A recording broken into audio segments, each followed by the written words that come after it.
Hello, Cogitantes! Today I want to discuss the bad ending in Stellar Blade, titled Return to the Colony. What happens in this ending? And is it truly as dire as it seems? First, let's recap the ending. Just before the final boss fight, Eve must choose whether to fuse with Adam to create a new humanity or destroy it. Refusing to fuse triggers a series of events that transform Adam into the final boss, abandoning his human form to become a monster. The ensuing battle is one of the most epic in the game, with Eve and Adam clashing in a fight that feels as much about their history as it is about the fate of humanity. As Adam dies in Eve's arms, he reveals that with his death, the history of human race comes to an end. However, he expresses a glimmer of hope, wishing that Eve's choice will lead everyone in the right direction. It is a moment that hits hard. Then we see the Nightibas growing in the nest being destroyed. The game concludes with Eve and Lily returning to the colony after a conversation with Mother Sphere. The final scene portrays the colony with what look like assault troops surrounding Earth, hinting at an imminent war to eradicate the remaining Nightibas and colonize the former human home with androidos. A bit like defeating the final boss, only to realize you've just unlocked the nightmare mode. And then the screen fades to black, with the words, "The journey to find the truth continues." Alright, let's start with the analysis. Why do I call this ending bad? Because humanity, as we know it, fails. Mother Sphere's vision of posthumanism triumphs, marking the rise of artificial life as the new humanity after the total eradication of the original humans. Therefore, it certainly feels like a bad ending. But does a bad ending equate to the wrong ending? I'm not entirely sure. Initially, this ending seemed nonsensical to me. I felt like it denied the very truth the game was leading me towards. All the revelations Eve and Lily encountered on their journey are in vain. Even the ending credits suggest that the truth remains undiscovered. This subtle difference hints that choosing the bad ending means denying the deeper truth, particularly regarding Mother Sphere, while the good one means acknowledging it. So apparently, the good ending is the right choice, and the bad ending is the wrong one. But I felt like something was missing, a bit like spending hours baking a cake only to realize you left out the sugar. Technically, it's still a cake, but something is definitely off. And there is more. Eve says that she still has many questions for Mother Sphere, which underscores that the search for the truth has been unsuccessful. On a broader perspective, it underscores the core dilemma of posthumanism. The quest for advancement and the transcendence of humanity often leave us grappling with unanswered questions about our own identity and the true nature of those who guide our evolution. In other words, are we in control of our own evolution? This bad ending, much like Eve, left me pondering whether the path chosen truly leads to a better future or merely obscures a darker reality. And I started to think that the righteousness of the choice to refuse or take Adam's hand is not obvious. To gain a deeper understanding of this ending, I started looking into interviews and development diaries. It turns out that during the conceptual phase, Shift Up's founder, artist Kim Hung Tae, viewed the world through a pessimistic lens, influenced by a tough period in his life. This is why he envisioned the bad ending as the true ending of the game, with humanity being entirely replaced by a new civilization. You have to remember that the game's concept also drew heavily from real-world concerns about artificial intelligence and its potential impact on the job market. This idea struck Tae during a taxi ride, contemplating how artificial intelligence could render certain jobs obsolete or even replace humans entirely. This thought process answers the developers' guiding question when they described the game as a story about humanity, aiming to explore the fundamental questions: what is humanity and what is humanity's future? And what was their answer? This bleak ending essentially concludes that there is no future for humanity. It paints a picture of a desolate, post-human world where humans have ceased to exist, reminiscent of the world in Near Automata, dominated solely by machines. A bleak, dark, depressing future, but probably a realistic one. Adam's final speech encapsulates this pessimistic worldview, resigned to the fact that Mother Sphere, which he created to advance humanity, ultimately turned against its creator and humanity itself. Humanity's future in the desperate quest to dominate nature through technology is marked by failure, and this unfolds through a series of failures in the game. Mother Sphere viewed humans as imperfect and destined for failure, and decided that the only way to save humanity was through the creation of the androidos as superior replacements. This led to a devastating war between humans and androidos, a war humans ultimately lost. Then Adam, fighting on humanity's side against his own creation, went into hiding after their defeat and began experiments to combat Mother Sphere. These experiments inadvertently transformed humans into Naitibas, which was another failure. Over time, Naitibas evolved, potentially becoming alphas, as they grew stronger but lost all rationality, while Adam retained his sanity. The Naitibas, despite their monstrous forms, nearly overthrew Mother Sphere, forcing her to drop parts of the colony onto Earth like meteors, causing the apocalyptic state of the planet. In the end, Adam pays the ultimate price for all his failures. A bit like trying to fix your car only to accidentally turn it into a monster truck that then demolishes your garage. In short, humanity was already lost before Eve's choice. So maybe Eve's choice to refuse Adam's hand is the right one, to end this endless cycle of failures once and for all. However, many perspectives need to be considered to fully understand the backstory and its consequences. Therefore, I will split my analysis into three parts: the quest for perfection, empathy and humanity, and the post-human condition. Let's start with the first, the quest for perfection. I believe there is a pattern in the game, which is the quest for perfection. The universe of Stellar Blade highlights a post-human future where Adam's quest for perfection through technology fails, leading to a series of unintended consequences. Humanity transforms into something unrecognizable and monstrous, while machines continually create improved versions of their androids to win the war under the cold logic of creating something better. Like in our present day, on one hand, we witness reason striving for success in productive, digital, and technological fields. Rationality seems to be the driving force behind the choices of both Adam and Mother Sphere. Yet, alongside this dominance of reason, there is a pervasive irrationality in the quest for perfection. The logical unit, Mother Sphere, continually develops better androids, rendering previous versions obsolete. Similarly, Adam, in his pursuit of a solution, continually seeks the right subject for his experiments, always believing he has found the right one. From this perspective, while Adam's quest for perfection is pointless because humanity is not and will never be perfect, Mother Sphere's quest is pointless as well because it is infinite. Each model of androidos eventually becomes obsolete. Initially, humans created machines to assist them, but over time, the machines began to alter humanity itself. This is evident in Adam's creation of Mother Sphere, which ultimately led to humanity's forced and unsuccessful evolution into Naitibas.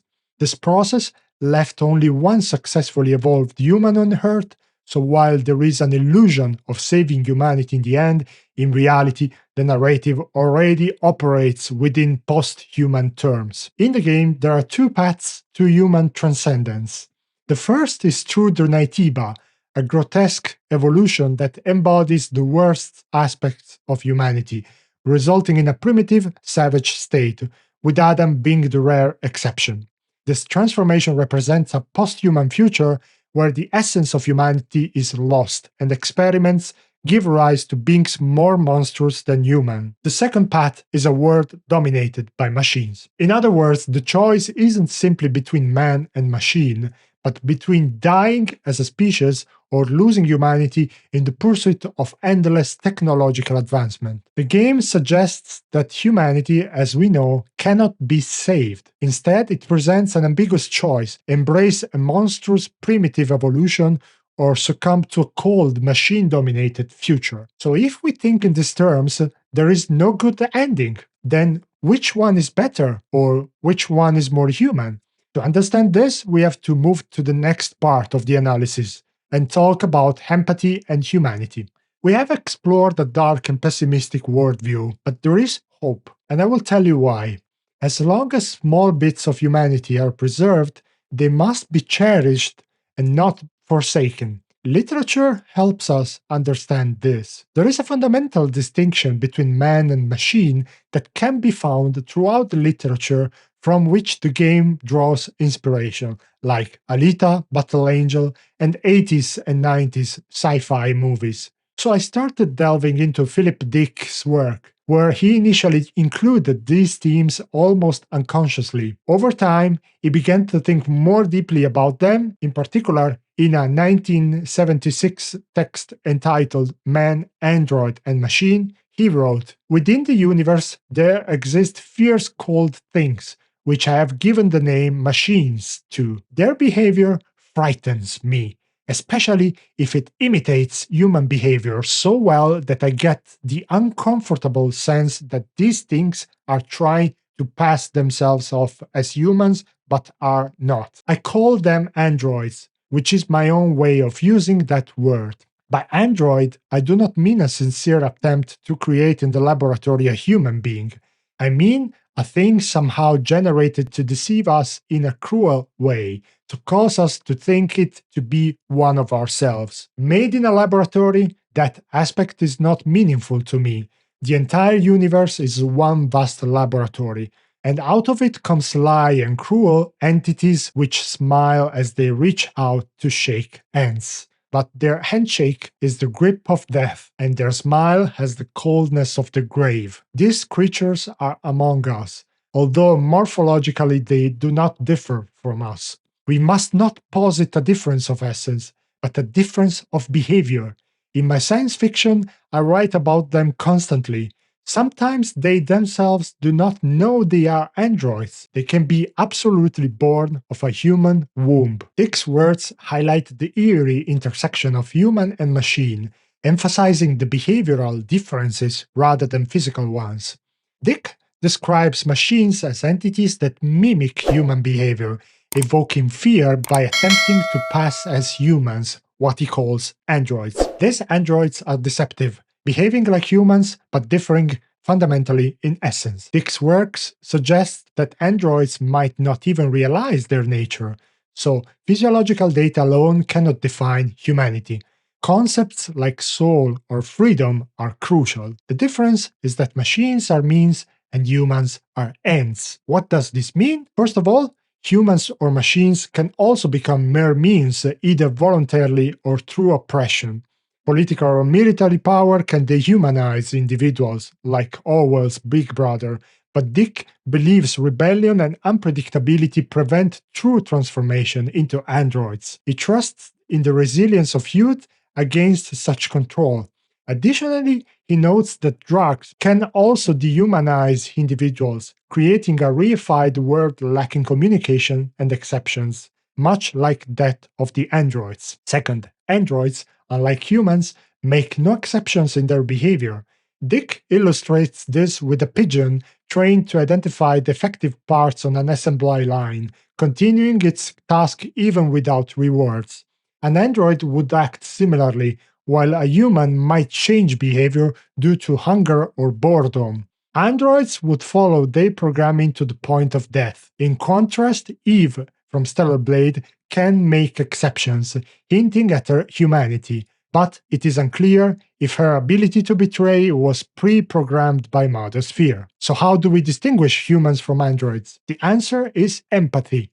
Dick's novel, The Android's Dream of Electric Sheep, published in 1968, explores a future Earth where humans live in decaying cities and value real animals as status symbols due to their scarcity. In space colonies, nearly identical androids are used, designed with a lifespan of about 4 years. The Voigtkampf empathy test distinguishes androids from humans, but newer models with the Nexus 6 brain unit challenge this method. Empathy is the key criteria, yet some humans show less empathy than androids, reflecting a decline in human qualities rather than an improvement in androids. Why is that important in the context of the game?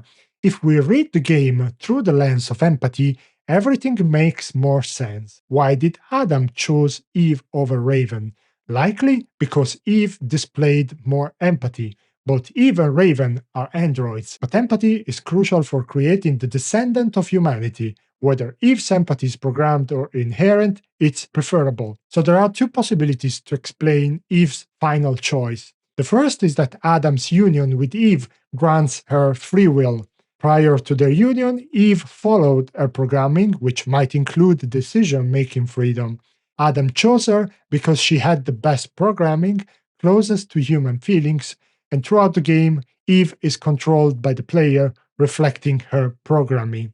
The second is that Eve already had a free will or a soul. Despite being an android, Eve might already possess free will or something like a soul.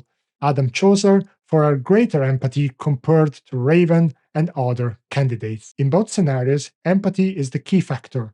Empathy defines Eve's choice to take Adam's hand, whereas refusing it is the victory of the logical, the machine part in Eve. Empathy is what sets Eve apart. It is the trait that makes her the best candidate for the future of humanity or post-humanity.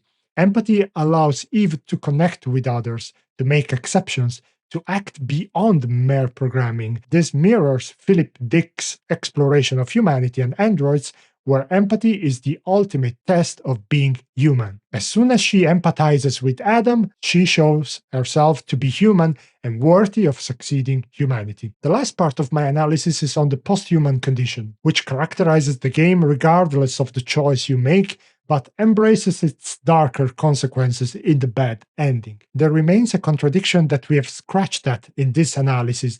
The problem with the entire story is that it views humanity as inherently imperfect, requiring technology to perfect itself. This perspective aligns with the ideas of posthumanism, transhumanism, and progressivism. Posthumanism is seen as a necessary consequence of progressivism, the belief that tomorrow will always bring something better than today, and that we must synchronize the progress of history with the linear, one-way advancement of scientific and technological innovation. This reflection is rooted in the writer's pessimistic vision of humanity's future, a vision that emerged during that fateful taxi ride we talked about in the beginning.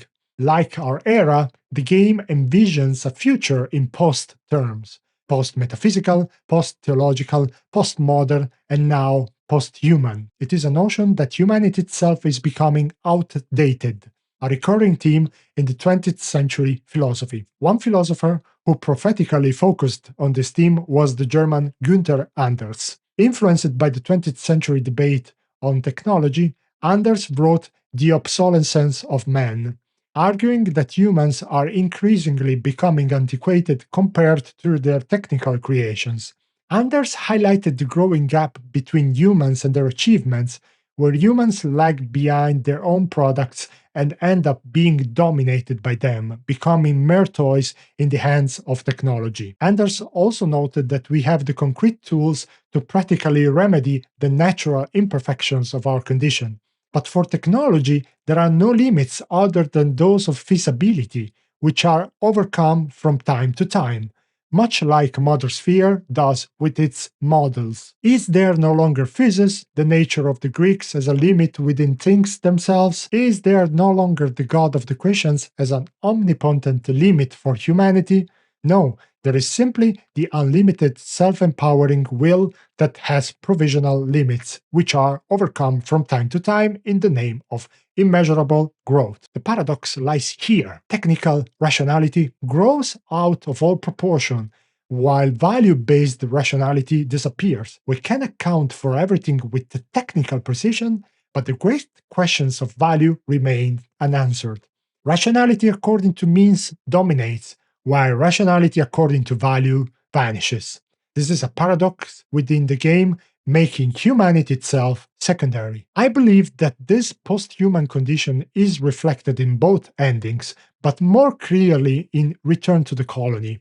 I say this because this ending explores the unleashing of Prometheus, a human being who continuously chases technological growth, leading to a future where humans are replaced by their own creations, like Shelley's Frankenstein rebelling against his own creator.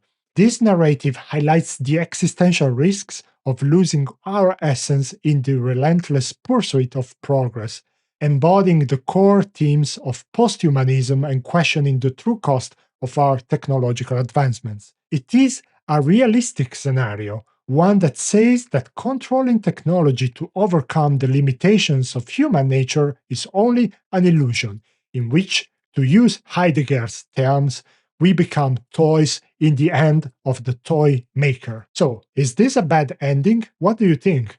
I believe it is a bad ending, but is it the wrong one? I'm still not sure. Both endings are interesting for different reasons, each offering unique perspectives. However, I have to admit that this ending left me with more questions than certainties, and for some reason, the philosopher in me loved every part of it and longs for more.